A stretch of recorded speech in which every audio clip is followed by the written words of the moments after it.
Social মিডিয়াৰ শিৰোনামত Sachin তানায়া sir Tendulkar. নিশাটোৰ ভিতৰতে চৰ্চাত শচীন কন্যা। শচীন কন্যাৰ ডেট নামৰ ছবিখন সম্প্ৰতি সামাজিক মাধ্যমত ভাইৰেল হৈ পৰিছে। সকলোৰে মুখে মুখে এটাই প্ৰশ্ন, কোন হ'ব শচীনৰ জোৱাই? উল্লেখ্য যে ছাৰা তেণ্ডুলকাৰে শেহতীয়াকৈ ইনষ্টাগ্ৰামত এখন ছবি পোষ্ট কৰিছে। ছবিখন প্ৰকাশ পোৱাৰ লগে লগে ব্যাপক চৰ্চা লাভ কৰা দেখিবলৈ পোৱা গৈছে।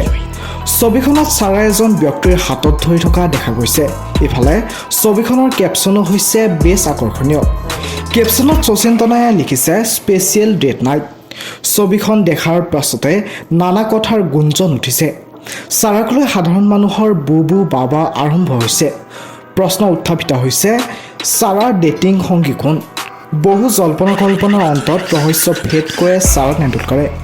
অৱশেষত ছাৰাই ধৰি থকা হাতখন এজনী ছোৱালীৰহে আছিল বুলি সংবাদ মাধ্যমত প্ৰকাশ পাইছে।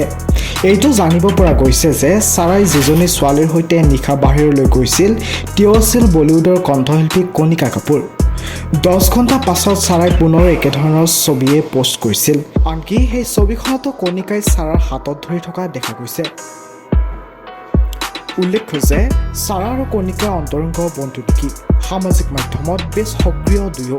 লণ্ডনতো দুয়োকেই কেইবাবাৰো একেলগে দেখা গৈছিল। News desk report, news first Assam.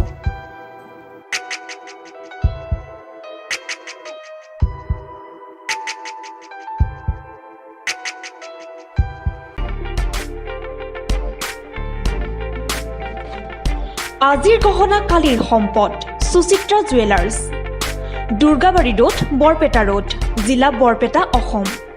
হলমাৰ্কযুক্ত সোণ আৰু হীৰাৰ ৰেডিমেড গহনাৰ বাবে নিৰ্ভৰযোগ্য প্ৰতিষ্ঠান। আমাৰ মুখ্য প্ৰতিষ্ঠান সুচিত্ৰা জুৱেলাৰ্ছ, ষ্টেচন ৰোড, পাঠশালা, জিলা বজালী, অসম। জি মেডিকছ পাঠশালা। মেডিচিন বিশেষজ্ঞ ডক্টৰ ৰশ্মি কুমাৰী উপস্থিত থাকিব প্ৰতিদিনে ৰাতিপুৱা আৰু আবেলি। আগতীয়াকৈ বুকিঙৰ বাবে যোগাযোগ কৰক 9508964599 নম্বৰত অথবা 8638205990 নাইবা 9581607000 নম্বৰত।